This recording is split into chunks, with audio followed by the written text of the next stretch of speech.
Bem, hoje eu vou trazer para vocês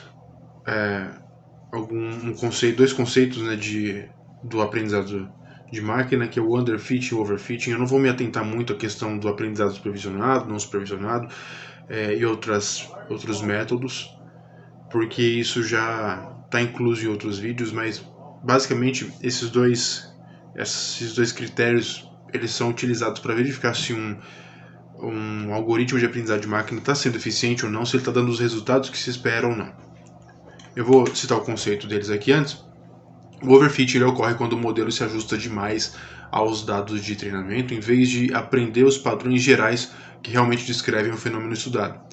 O modelo ele acaba decorando os detalhes, ruídos e outliers presentes no conjunto de dados. Assim, ele se torna muito específico para os dados com os quais ele foi treinado e perde a capacidade de generalizar para os novos dados. O que isso significa? Quando a gente está treinando um algoritmo de aprendizagem de máquina, a gente tem uma parte que é a parte de treinamento, uma parte de teste e outra parte de validação. No overfitting, durante o treinamento, o modelo acerta bastante. Tá? O treinamento ele tem um bom desempenho para aprender com aqueles dados que foram gerados para treino. Mas na hora do teste e da validação, ele começa a errar. Isso ocorre porque ele acaba se atentando muito aos detalhes dos dados e não consegue generalizar. Um algoritmo muito complexo, ou se você colocou o algoritmo para se atentar muito aos detalhes dos dados, a capturar qualquer informação que está lá, ele vai acabar pegando qualquer tipo de ruído. E depois, quando a gente precisa que ele generalize para dar uma resposta que a gente não tinha antes, ele vai errar. Um exemplo disso.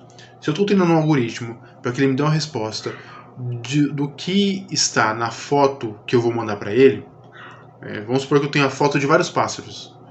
E aí eu treino esse algoritmo dando essas várias fotos de pássaro para ele com resposta. Eu dou uma foto e falo, isso aqui é um pato, isso aqui é uma galinha, isso aqui eu vou subindo os arquivos com a resposta. Ele vai aprendendo, ele olha o padrão da foto, olha a resposta, padrão da foto, a resposta. Na hora da validação e teste, eu vou dar para ele uma foto sem resposta. Baseado no que ele aprendeu antes, ele tem que adivinhar que bicho é aquele. No overfitting, ele vai começar a errar aí, porque no algoritmo que eu desenvolvi, nesse exemplo, eu não citei como está o algoritmo, mas vamos supor que ele tem esses problemas. Nesse algoritmo, ele se atentou tanto aos detalhes dos dados anteriores, das fotos anteriores, dos arquivos que eu mandei. Ele olhou cada característica, ele se atentou à informação que era ruído, a outras características que estavam na foto, ambiente, paisagem. Ele olhou tons de cor, olhou coisas que não precisaria olhar para essa tarefa que eu passei. Quando eu passo uma foto de um outro pássaro, que eu não tinha dado antes, que validação e teste é isso, eu não vou dar uma coisa que está no treinamento, eu vou dar uma coisa nova, e eu vou querer que ele adivinhe, ele vai errar, ele não vai saber o que é. Porque eu dei muito dado para ele, só que eu deixei o modelo muito complexo e agora ele tá errando. Ele, não sei que bicho é esse não. Eu sei que você mandou umas fotos lá, que se mandar outra igual para mim eu vou acertar, mas isso aí eu não sei o que é não. É isso que é overfitting. Tá? Eu tenho muito dado, tenho um modelo muito complexo, mas na hora de validar e testar, ele erra.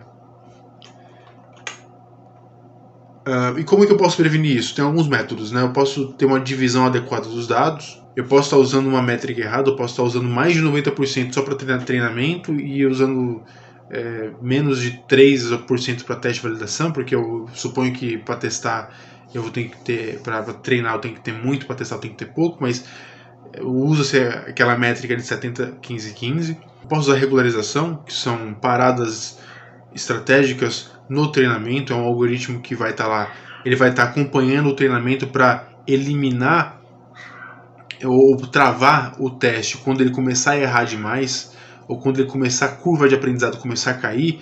Então ele é meio que um stop ali no treinamento. E aí ele vai se basear até alguns métodos para isso. Eu posso me basear nos quadrados dos coeficientes de erro ou na soma total dos coeficientes. Eu vou fazer um vídeo específico para isso, mas entendo só que a regularização é para servir de stop ali quando o treinamento começar a ter menos eficiência do que deveria. Cross Validation.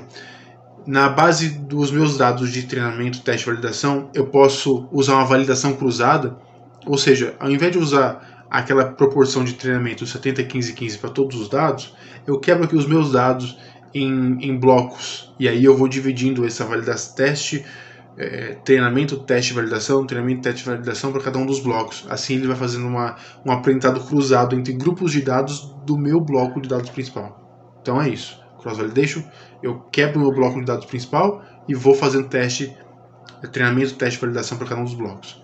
E eu posso simplificar o modelo. Às vezes o modelo está tão complexo que eu, em vez de me atentar tanto aos detalhes, ficar olhando o ruído dos dados, é mais interessante que eu dê uma simplificada, tire informação que não é importante, olhe os componentes principais dos dados, o que realmente importa para aquela tarefa que eu estou passando. Eu normalmente não preciso olhar todo o detalhe do dado, eu só preciso de algumas informações específicas para que o algoritmo entenda aquilo que eu vou perguntar para ele. Então, simplificar o modelo pode ajudar. Underfitting também menciona erros nos dados, mas o motivo é diferente. Então, ele acontece quando o modelo é muito simples para capturar padrões reais dos dados. Nesse caso, ele nem consegue aprender a estrutura subjacente do conjunto de treinamento, resultando em um desempenho insatisfatório tanto nos dados de treinamento quanto nos dados de validação e teste. O que acontece é, normalmente eu tenho pouco dado nesse caso, tá? Então, se eu uso dados para treinar uma inteligência artificial ou fazer aprendizagem de máquina, ele começa a errar por underfitting porque ele tem pouca informação. Então ele não consegue aprender o padrão que eu estou tentando ensinar para ele. Como ele tem pouco dado para treinamento, ou ele é um modelo muito simples, às vezes nem tem pouco dado, mas o modelo é tão simples que ele não está aprendendo nada. Então, como eu tenho ou um modelo simples ou um baixo número de dados, o que acontece? Ele vai começar a errar. Ele erra não só no treinamento, mas também na validação e teste. Então, diferença, tá? Overfitting, ele erra do teste de validação. Underfitting, ele vai errar tanto no treinamento quanto no teste de validação. E como prevenir? Você pode aumentar, diferente do overfitting, no underfitting você tem que aumentar a complexidade do modelo, adicionar mais features relevantes. Features são os dados que você está utilizando, as colunas que você está avaliando, se forem dados estruturados. Revisar o pré-processamento dos dados, às vezes eles não foram bem preparados ou estão no estado muito bruto do que você coletou, então vale a pena reavaliar as informações que você está utilizando para esse treinamento e melhorar, refinar esses dados para que eles fiquem mais adequados para o treinamento. E aqui eu coloquei até essa imagem para vocês verem, o equilíbrio do modelo, né?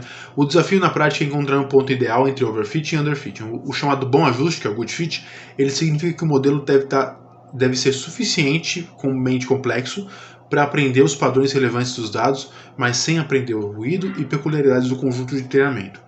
Olha essa imagem. Eu tenho aí o underfitted, que essa linha tracejada no meio, ela se refere ao aprendizado do modelo, quanto que ele está acertando, para onde que ele está se guiando com base no tempo para acertar os valores que eu passei para ele. Tá? Então, se você olhar nesse primeiro, ele está passando bem longe dos dados que eu estou treinando. Então eu tenho uma gama os pontos são os dados, tá? Então eu tenho uma gama de informações ali e no meu modelo o aprendizado não está aprendendo nada, que ele viu os dados e falou, bem, eu acho que o caminho é por aqui. Mas não é, porque olha quanto o dado fica de fora ali, olha como ele erra o fluxo, o caminho de resposta que ele deveria dar. Então, ali, se eu estou olhando os três e eu vejo que eu tenho a mesma quantidade de informações, provavelmente o modelo está muito simplificado. O modelo não está demasiadamente complexo para pegar as nuances dessas informações e depois o modelo conseguir acertar por conta própria. Já o do meio é o ajuste ideal. Eu vou antes para o final. Olha o overfitted. Ele é tão complexo o modelo que eu estou utilizando, o algoritmo de aprendizado que eu estou utilizando, que ele acerta exatamente nos pontos. Ele vai fazer uma curva, ó, então esse logo do começo. Olha como ele vai ligando os pontos. Então ele está dando exatamente a resposta para cada um dos dados que eu passei. E eu não quero isso quando eu crio uma empresa de máquina, uma IA. Eu quero que ele acerte, mas ele generalize a ponto de passar no meio dos dados e poder pegar outras informações ali subjacentes, né? Pegar informações que estão no contexto. O contexto é importante, ele tem que entender o contexto para me dar respostas que eu não passei ainda. Mas nesse caso não, no overfit ele está acertando exatamente as informações que eu passei. Ele está basicamente falando, a imagem que você me deu eu acerto, mas se você passou outra coisa, ainda que seja parecida, eu não vou acertar. O do meio é o modelo ideal, o good fit. Olha como ele passa no meio da nuvem de dados. Quer dizer, o aprendizado dele tá ali. Eu entendi o contexto do que você quis me passar. Eu entendi que se você me perguntar alguma coisa desse entorno aqui, eu vou dar a resposta do contexto dela, a resposta que você precisa. Então eu vou estar acertando a maior parte das vezes. Ele vai errar, mas a taxa de erro é tão baixa que supre aquilo que eu preciso. Então é esse o gut fit que eu estou procurando. Algo que não seja muito específico, nem tão vago, mas que passe no meio do contexto e consiga me dar a resposta certa na maior parte das vezes. Conclusão. Compreender e diagnosticar overfitting e underfitting é fundamental para a criação de modelos robustos e eficazes em ciência de dados. Quando ajustamos corretamente a complexidade do modelo e aplicamos técnicas de validação e regularização, é possível alcançar um bom equilíbrio garantindo que o modelo não só se ajuste bem aos dados conhecidos, mas também seja capaz de fazer previsões precisas em novos cenários. Esse entendimento é essencial para qualquer profissional que deseje construir sistemas de machine learning confiáveis e aplicáveis aos problemas reais. Então é isso, tá? Overfitting acerta bastante no treinamento, erra na validação e teste. Underfitting erra tanto no treinamento quanto na validação e teste. Causas do overfitting, ou eu tenho muito dado, ou o modelo está muito complexo. Causas do underfitting, ou eu tenho pouco dado, ou o modelo está muito simples. Tá? Encontrar o equilíbrio ideal entre essas duas é essencial para que a gente tenha um modelo eficaz para nosso objetivo. Beleza? É isso por hoje. Valeu!